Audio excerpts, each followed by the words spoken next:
This podcast is sponsored by FortuneFavors.ie. FortuneFavors.ie is a home workout equipment store and your one-stop shop for all home gym equipment. They are well known for their adjustable dumbbells, which combine 15 different weights in one dumbbell. They have both 24 kg and 40 kg adjustable dumbbells. Check the link in the bio of this episode for more information.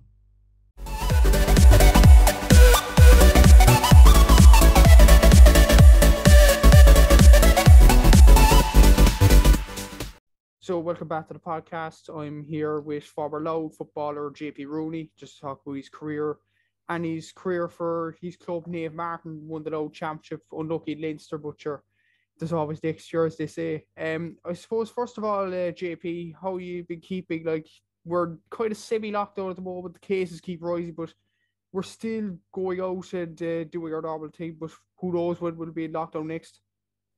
Yeah, it's probably a hard one, isn't it? At the minute, like we have two young kids, so it doesn't really affect us when they're going outside.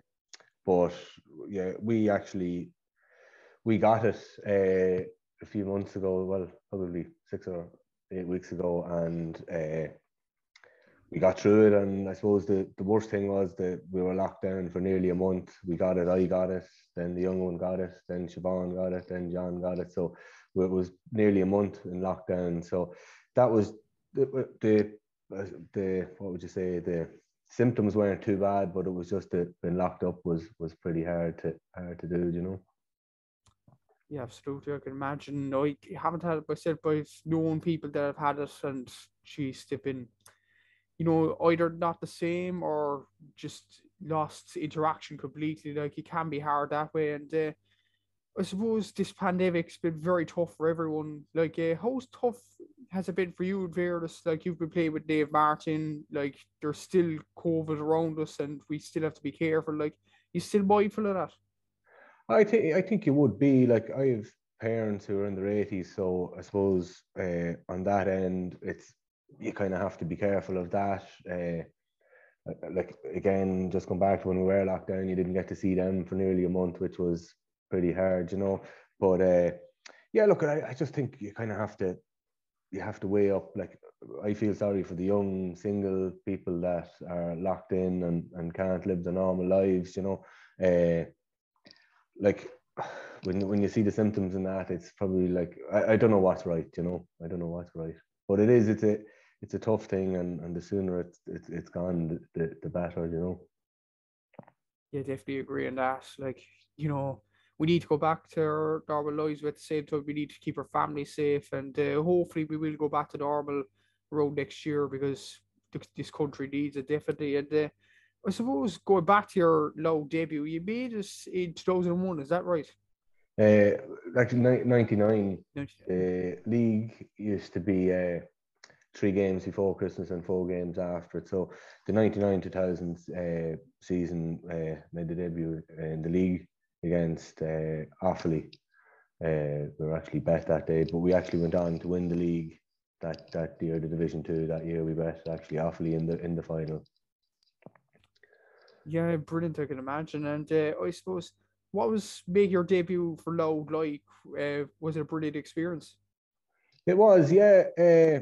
I suppose when you go back to that time, there wasn't much social media, or the coverage probably wasn't as great for Louth or whatever. But yeah, it was still great for the I suppose the family and for the club, and that to play for Louth. I suppose it would have been an ambition, and to get there was great. And then to not only that, then to kind of cement a place on it for the next good few years, and which was great, you know. Yeah, absolutely. I can imagine that. And one of the big years for Lowe definitely was the 2010 season. And around that, she got Peter Fitzpatrick as manager. Like, what sort of influences he had in your career? He was a brilliant manager, I can imagine. Yeah, Peter was. He still is.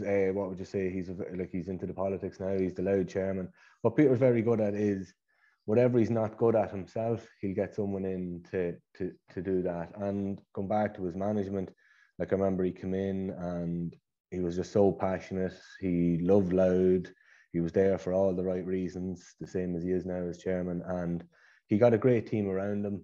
And I suppose, I suppose the team then was very good as well. You had some, obviously the Paddy Keenan getting the All-Star, but even throughout the team there was an awful lot of individual leaders and individual talents, and Peter got the best out of everyone.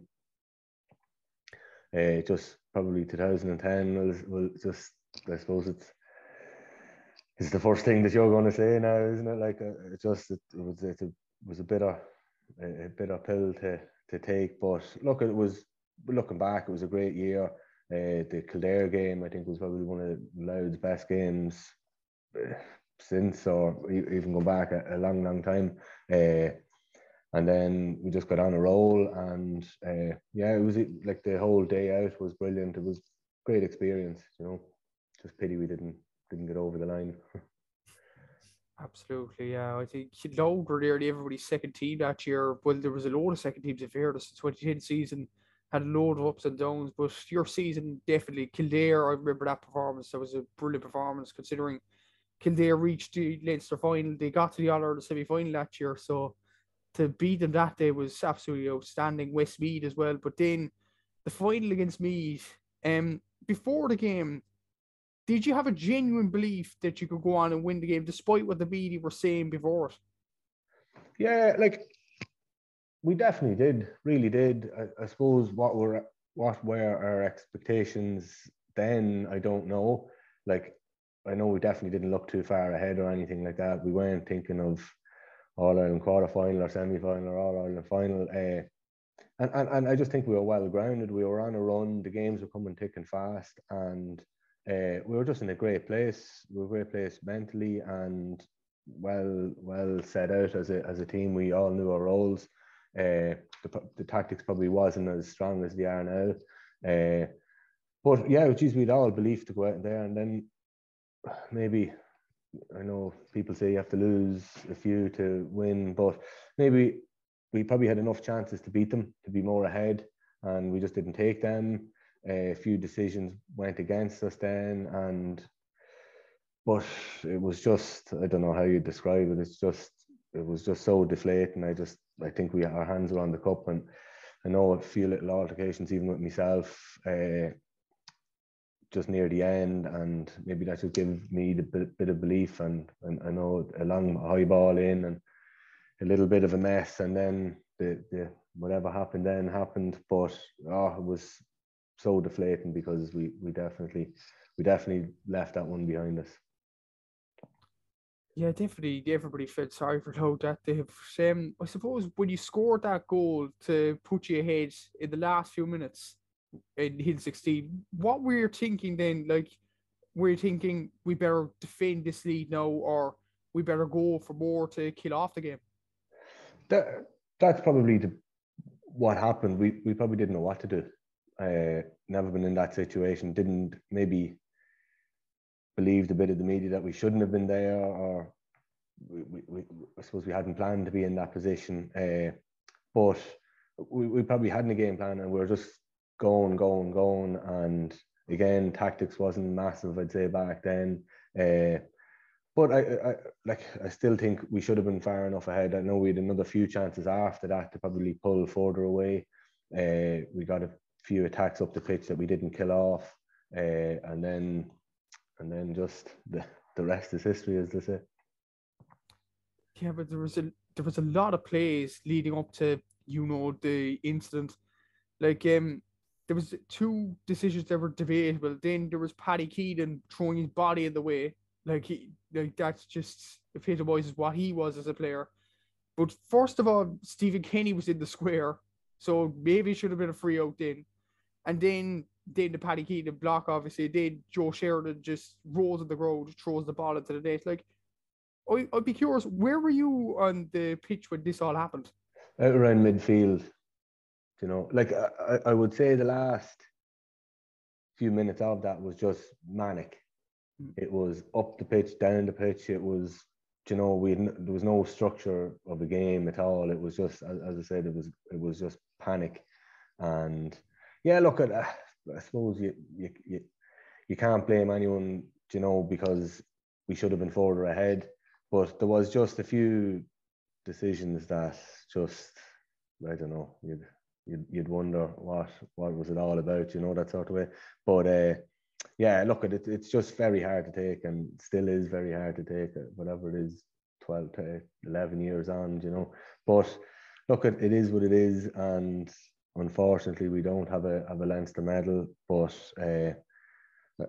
like, it's definitely, I would say, it definitely knocked Louth back for the next few years. Like, I know we went to play Dublin in the qualifiers the week after or 2 weeks after, and just like we were no fit state to play a game. Just mentally, we were gone, and I would say that went on for the next couple of years. It's a shame that happened, all right. And I suppose the man himself, Joe Sheridan, like he was on the Sunday game program during lockdown with Peter. You know, they were looking back at memorable GA moments or controversial GA moments, but has Joe got on to any member of the team afterwards or even apologised? I'm not 100% sure. Being honest with you, I don't know. I don't even know if he's apologised publicly or that, to be honest. So, look, in fairness, you can't hold that against him. Looking at it, he did try kick it, in fairness, and I don't think it was his fault. He did try kick it, he didn't make contact, but it was the powers to be that give the goal. That was the annoying part, you know. And I suppose the stuff after the game as well, like there was a lot of media attention afterwards. Like, did you? I'd be guessing you were so annoyed with the decision afterwards and so deflated. You didn't watch the Sunday game or anything afterwards, like the media coverage. No, and obviously then it came out then, I don't know, in the papers and that after. And in ways, look at, I know one fella who was in a box, and he had made his way down to the pitch for the celebrations that he thought, and by the time he got down, the dream was over, you know, that sort of way. So you can imagine the euphoria of thinking you're there and then you're not. So there was a lot of frustration in players, and look at, it's a lot of heat of the moment stuff, and emotions were high and all that. So I'm sure a lot of people acted on that people that are not like that in normal days, but just the heat of the moment stuff maybe got the better of them, and me included, and just boiled over. Yeah. And I suppose, like as you said, the Dublin game afterwards, it was so hard to come back from that and try and play a game. And Dublin reached the other semi-finals that year, but at the same time, they got hammered by Meath. And you, like in training afterwards, you didn't really, you said your heads weren't really at the game at all. Like, did you believe at any stage that you could beat Dublin and recover from the Joe Sheridan incident? Uh, I know, like when we met after, it was just, look, we have another chance to put things right. Definitely, we went into that game. I hope, oh, well, yeah, that we had the game out of our heads or whatever. But I personally, I don't think you could probably maybe put on the front and say, yeah, we have another chance to get back on the horse here and put things right or whatever. But just no, I just think we were completely and utterly deflated, and I don't think it matter who we would have played that day. I just don't think we were at it. And I suppose like there was a big incident and all that, and you probably should have won that Leinster final. But do you still feel there was an opportunity missed in that season because there was a lot of underdog stories, and you could have easily got to a quarter or semi final if you just hung on and won that Leinster final? Yeah, I suppose we'll never know. I think Sligo won the Connacht that year. I'm not sure who won Munster. But yeah, look at, if like as I say to you, the games were coming thick and fast, and we were just growing more and more in confidence. You wouldn't know where we would have ended. Would we have been happy enough for the Leinster medal? I don't think so, because we would have like all the pressure was off then, so everything else was a bonus. So, and the way we were playing, it was very free flowing football, and everyone was enjoying it, which is a big thing. So, yeah, no, look at if we had to get over that, God knows where it would have ended. Not saying we would have won the All Ireland for the next 6 years or anything like that, but you know, you never know where it would have went. Yeah, absolutely. And I suppose there was a lot of big performers in that Louth team. You mentioned Paddy Keenan getting that All-Star super player, obviously yourself. Like, was there any other standout players that season? Because there was a good few, right? Yeah, like I know Andy. I think it might have been Andy McDonald's first year, but Andy had a super year that year and went on to be still a super player. You call him Judge, Shane Lennon, Mark Brennan, Adrian Reid. There was a Eamon McCauley was man of the match that day. He kind of came out of nowhere. Plays with Napiercy in Loud, you know. Then come back, like obviously then you had Mick Fanning, clubman. Mick had to go off injured that day. Who, you know, if had have been playing, would that have happened? You know, so there's so many. Desi Finnegan had a super year. You know, there was, as I said to you earlier, it was a whole team of super individuals, and it was just well knitted together. And on to 2011, then, like, you ended up playing Meath again in the qualifiers. And I suppose, what was training like before that game? Was this a sense of redemption? Look, lads, we lost it last year. We need to go again. Or did you actually believe you could go on and win that game? Again, like I just say, Loud football, I think as that group, we just went downhill after that, and was looking back, like I just think you could. I don't know how you could have lifted it, and I just the whole Loud scene in football was deflated. Like I know people who still won't go to GA matches because of it. You know, just felt the wrongdoing of it. But yeah, I just think it plummeted for a while, Loud football, and in fairness, now they're on the way back up. Please God. Absolutely, and we might talk about that later on. But about your retirement, you retired, I think it was 2012. Like, was that a regretful decision in a way, or do you think it was the right time to go? Uh, well, no, I got an operation on my knee, and I was told at the time that it'd be 6 to 8 weeks, and then it ended up in 6 to 8 months. And I suppose that at that you probably have to be consistently training and all that, and try to come back. It was probably too much of an ask. So was the timing right? I suppose, was any retirement right? But yeah, no, look, I was happy at the time, and yeah, no, I've no regrets on that. No. And I suppose you you focus more on the club, like Naomh Mairtin. You won two Louth senior football championships in a row in 2020 and 21. Like, that was a brilliant achievement for the club, and like playing for your club, that must give you a sense of pride, I'd imagine. Yeah, we played a relegation battle in 2016, a senior relegation battle, and I suppose we'll always go back to it. We knew we had a crop coming. I think the lads won the minors that year. There was a great young team coming, and then the following year in 2017, we got to the semi-final. We won our first. We won our first senior trophy ever. We won the league that year. 2017, I suppose, and Naomh Mairtin will be high and low. Obviously, the club won its first year, but we lost Benny Riley after the semi-final of the league. A great club man, transferred. I don't know what year it was, maybe 08, 09 to ourselves. But an absolute leader, an absolute gentleman, and unfortunately, after the game, poor Benny had passed. And again, going back to what we were saying about Loud, we probably lost the semi-final, just our heads weren't at it, you know. But then the following year, we got to our first senior final, lost that. The following year, we got to the senior final again. We lost that, and we're after winning the last two. So we've been in the last 4 senior finals. Again, going back to what we were saying, we lost the first 2, and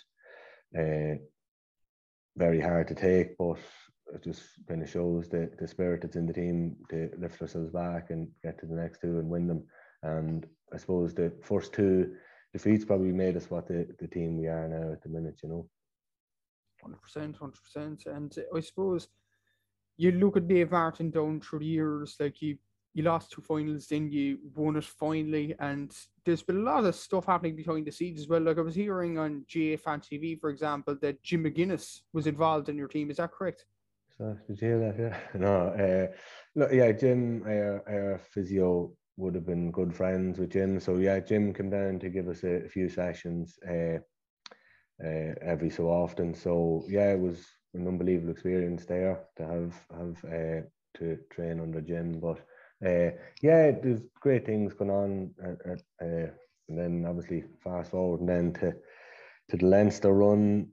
I suppose there was no Leinster in 2020, which we're kind of disappointed, and then to get a crack at it then this year and get over Brendan Murphy's team. And then I know we were raving hot favourites and against Shalmaliers, and we just, one of those games that just got away from us and we couldn't get it back. And that's very hard defeat to take, because what an experience it would have been to get to Croke Park with your club, so that was, it's still very hard to take, I suppose you mentioned there was no Leinster in 2020. Like, was that kind of a downer in a way, because you were on such a high in winning that Louth championship, but there was a lot of underdog stories happening around Leinster. Like, were you disappointed, genuinely disappointed that Leinster didn't go ahead that year?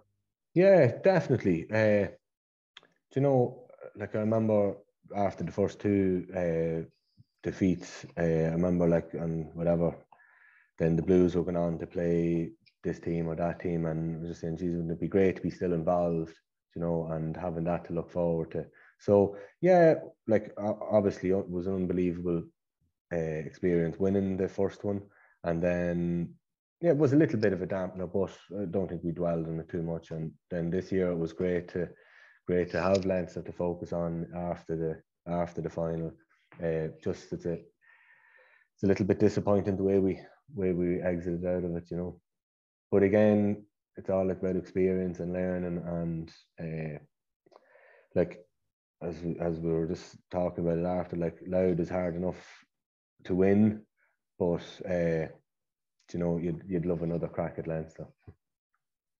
Yeah, 100%. And I suppose you talk about another crack at Leinster. Like, it was disappointing to get Shelbaliers, but then again, like Shelbaliers were brilliant at Croke Park against Naas as well, and they probably should have won that game. So maybe it wasn't that bad of a defeat after all. And I suppose going on to next year, like if you win Louth, of course, is that a year where you could go full throttle for Leinster?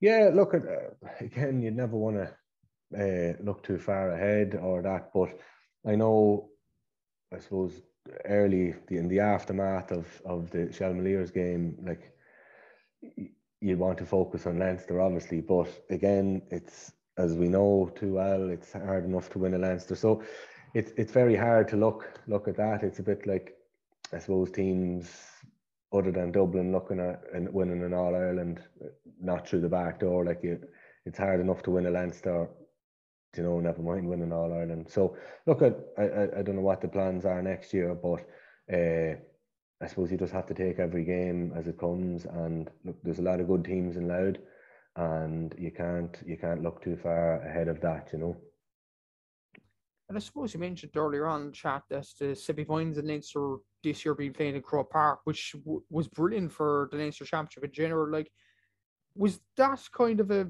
incentive to try and win this game against Shelbaliers? Because who knows, like there would have been a lot of people from Naomh Mairtin go to Croke Park. It would have been a brilliant day out for the club. Yeah, I think what they done there was brilliant. Definitely, obviously, you still have your incentives to win, but just it would have, like, I'm sure the Nace and Shalmaliers like had some experience to run out for your have a run out onto Croke Park for your club. Like I know definitely any club, you know, would have an amazing day. You know, the whole, I suppose, there'd be buses going up with kids and families and all that. It would have been brilliant. But look, that's what we have to live with, and we didn't get there. So the same as every other club now in Leinster, that's their, please God, if it goes like that again next year, that's their goal. Yeah, hopefully so, because that was a brilliant incentive they definitely had, having the games at Croke Park. So 2 brilliant games at Croke Park as well, and it shows off the club's skills of the game, and it's absolutely superb. And I suppose for yourself, JP, are you going to stick around next year for another year or so with Naomh Mairtin, or are you going to retire eventually? Eventually is right. I don't know. I haven't. You know, I at the start I would have said this was the year, but then you're kind of half feeling that there's undone business or whatever. So look at it. It's a, you know, we have 2 young kids, and you know a lot of sacrifices go in. Obviously, the same as everyone else. So there comes a time where you have to maybe be be a little bit conscious of the sacrifices other people are making for you. So and I've had a good run at it. So look, it's still up for debate there. Well, I suppose like a previous podcast guest, Johnny Doyle, I think he played well into his 40s anyway. So there is hope anyway. And yeah, the commitment level from your for the players here is absolutely unbelievable indeed. And you're no different. And I suppose once you finish playing, have you ever thought about going to coaching, or has that been a road that you want to go down? Probably a few years ago I would have. At the minute, I'm just enjoying playing. You know, that's sort of way I'm enjoying it more now than ever. So I haven't really thought of coaching. Like I know a few years ago I done the level 2 and things like that, but no. Look, as I said, we have 2 young kids, so I think when the day comes that I can't play, I think I'll be looking to spend more time at home and get on them holidays that have been cancelled for the last couple of years. So, you know, and look at who knows down the line. Then maybe look at even underage and things like that within the club. Yeah, absolutely. And I suppose you mentioned your 2 kids, your wife, and with this COVID pandemic and GA being thrown on top of that as well, like it's been a hectic few weeks in your household, I can imagine, over the past year. Yeah, uh, and in saying that, the football is a good escape. You know, you're getting out a few days a week. You know, you're blowing off the bit of steam or whatever. But yeah, look at it's tough. Like again, go back to kids. Like we were just actually talking about it yesterday. Like, you know, we have a 3-year-old. You know, who seen people in masks, and you know, it's just, I don't think it's right for them. And you know, socially, are they getting enough? What they know, what they're not getting as much. You know, meeting people as we would have got when we were kids. So it probably will take its toll on them. Again, like seeing their granny and granddads going around with masks, they go to the shop, you're wearing a mask, they're meeting people with masks. Like it's just, I don't think it has to have its toll on them, you know. And judged by that, you'd want the pandemic to end sooner rather than later. Like the mask wearing, it's kind of strange. Like you don't know what to do socially, don't you? No, and then after we had COVID, like when, you know, when you're coming back to work or you're even going out to the shop, whatever, and people see you, they know you've had COVID. You don't know what to expect. You know, are you treated as a leper, or you know, are they running the other way? They don't want to see you. But yeah, no, please God, it comes to an end soon. Yeah, absolutely. And I suppose just to finish off the chat, we talk about Low GA and a big manager in second year in charge now, Mickey Harte. Like you could get much better than him coming into the Low team. No, like we'd be slagging the lads that's involved with ourselves, like having Jim McGuinness and Mickey Harte as manager, or been involved is does it get any better than that? Like probably 2 out of the top 3 or 4 managers in Ireland over the last couple of years. But look, when Mickey came in last year, I definitely think it brought a big, massive buzz. Players that maybe were on the verge of retiring or borderline, is this worth it, or that, have all come back and give it a push. Got promotion. I know, unfortunately, didn't get to play in the final. But yeah, I think this is a big year now during Division 3 to try push and to get out of Division 3. But as I say, look, it's the only way is up, and definitely what Mickey has brought so far, and please God they can push on now. Yeah, absolutely. And you mentioned coming out of Division 3, it's going to be an incredibly tough division next year. A few good teams there: Limerick, Westmeath, Laois are down there, Fermanagh. So it's going to be a real tough division. But Mickey seems to be getting the best out of the players, as shown by the 2021 season. Yeah, like we have Craig, Sam, JC, and Callow, and I think maybe one more maybe called in. So like you can definitely see the difference in them. I know when they come back after the season last year, when you come back from the county, whatever, maybe you're on a bit of a down or whatever, but they have been talking about next year already, even going back that far. So that's a good sign, and I definitely think that they've given a massive commitment in the last year, and please God now they keep going and push on. Yeah, absolutely. And I suppose you look at if you stay in Division 3, of course, and even if you go down to Division 4, if that's even a possibility, there's the Tier 2 competition, the Tailteann Cup. Like, I just wanted to get your thoughts on this. Do you think it's the right way to go for smaller counties like Louth or Card or whatever, or do you think there's another way? It's very hard to call, isn't it? There's pros and cons. Like I still think everyone wants to compete for the All Ireland. No disrespect to any counties or anything like that. Realistically, there's probably 3 or 4 teams that can win the All Ireland. But like again, going back to 2010, and like it just shows that things can happen. And like I would say Louth, Carlow, Leitrim, and again, no disrespect to any of these counties that I'm naming, but have as good as players that's in the higher end teams, but probably just not getting it out of themselves. Maybe it's just the history thing, that the belief and all that isn't there. And it's like going back to when Kilkenny were dominating, other teams had to get up to there. So I think it's down to the other teams to try get up to, like, now you have how many teams can win the hurling. It's a lot more competitive now. So it'd be great that if other teams could get up to the likes of the Dublin level, and especially in Leinster, are Dublin on the decline? Who knows? But hopefully with Mickey, and like I know the effort that the Air lads are putting in, so please God that they're on the right road. Yeah, 100%. And I suppose you mentioned that there's still quite a big gap for the big teams to the small teams. And even I remember going back to the Leinster Championship, even your game against Meath, it showed that you could take on the big boys, and even Wexford challenging Dublin in years then.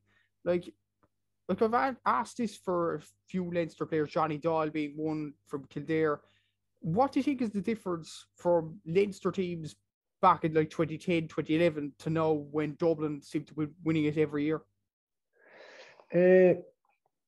Dublin were probably just that well oiled and that well, they were just they've been so drilled, and just everything they do, they're probably confidence, everything. Like, if a Louth player or a Wexford player or a Kildare player went into that scene, would they be out of sorts with it? I wouldn't think so. I just think success breeds success, And going back to 2010, if we had have won that, what would have the next few years been like? You know, we would have had young kids wanting to play out loud. All they would have done is play Gaelic football or whatever. So like, there's definitely a ripple effect, and you know, and that's why one thing that would have been annoying with ourselves in Leinster, that if we had got a run in Leinster, would that have built for the county team? Then would that give them more belief?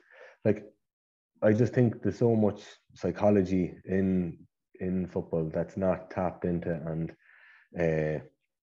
I just think the smaller teams just believe that they're a smaller team. You know, that sort of way. I don't know if that explains what I'm trying to say, but I think it does. In fairness, like they don't know that they can challenge. They don't really have the belief. That's the main thing. Like, you know, Kerry are dominating Munster, Dublin, Mayo. I think Ulster's the only province where it's competitive nearly every year, and the team genuinely believe they could win it. And just on Louth again, like you play with arguably one of Louth's best players, Sam Roy. Like he's been talked about this year throughout the country. Really, I remember him coming down to Parky Queeve, and he was absolutely brilliant for Louth that day. And he's taken that far into 2021 and hopefully to 22 again. Like, how good a player can Sam become? yeah, like, and that's just come back to what we were saying about the psychology end of things. Like Sam, the effort he puts in is unbelievable. Like, he's a fitness instructor, and like it was funny, we done a podcast before, and they were on about training in lockdown, and like Sam was saying that he was training 2 or 3 times a day. You know, like, well, every other person was probably training 2 or 3 times a week. You know, so that's the effort that he's putting in, and obviously the rewards are shown on the pitch. And that's come back to what we were saying. Like, are Dublin, are they training, you know, way more than anyone else? Like, come back to even last year with the club. Like, I know the effort that we put in was unbelievable, and it probably just does show that the more you're putting in, the more off the pitch stuff you're doing, you know, and that's just going back to Sam. Like, that's what he's been doing for the last God knows how long, you know. Like, he's only 22, and he's it all going from, and still a lot more to give.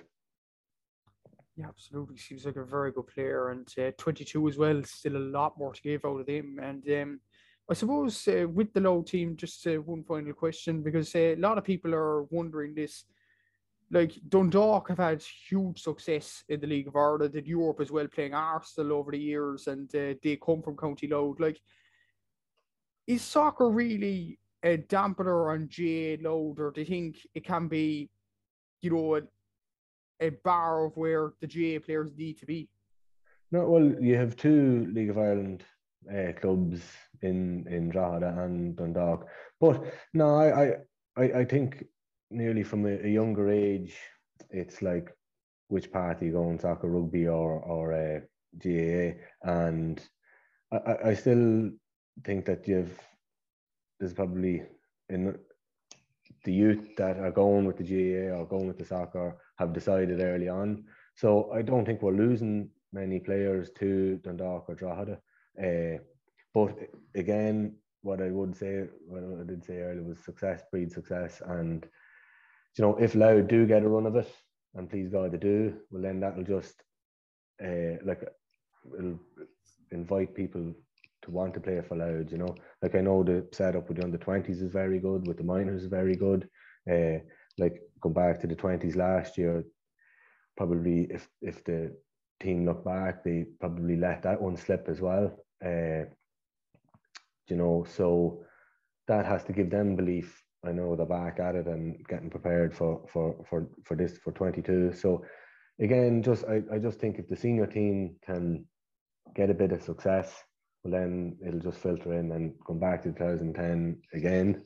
That if Louth had won the Leinster and got to the stage, the higher stage, even then, the domino effect, what would have that brought, you know, on from young kids wanting to play, wanting to be Paddy Keenan, you know, it just would have definitely benefited Louth football. But I just think then a lot of people maybe even a lot of parents would have got soured by the GAA then, and brought their kids to soccer or brought their kids to rugby. Absolutely. It definitely goes back to the argument, what would you rather, GAA or the so-called English sports, but I suppose that's a conversation that will go long into the night. And finally, do you genuinely believe Louth could get up to Division 2 this season, or make a run at Leinster? Who knows? They could win Sam Maguire again. Yeah. I definitely think they can get out of Division 3. And like, probably been honest, the league football is probably the best football. A lot of the championship games are dead squibs, but the league, look, I don't know enough of an insight into Louth football but I can only guide from our lads that are involved, and like, you can see even their physiques in the last year have just changed. Their athleticism have changed. Their skills have changed. So, like, Mickey Harte coming in for a year wouldn't do anything. I don't think. It might create a buzz or whatever. But, and as listening to a couple of interviews, it's the long term he's there for. So, like, it's Mickey Harte. He's not silly. Like, so he obviously sees something. So, and again, going back, definitely you can see looking in that there's definitely something happening. So please God, now it really it kicks on in 22, and they keep pushing, and hopefully Mickey stays there and keeps pushing them. Absolutely, and hopefully Mickey does bring success for Louth, because they definitely deserve it after what happened in 2010, definitely. And I suppose we'll wrap it up there, JP. Thank you very much for joining, and I wish you the best of luck with Naomh Mairtin, and wish Louth the best of luck in the Division 3 and the Leinster Championship in 2022. Fair play, no worries.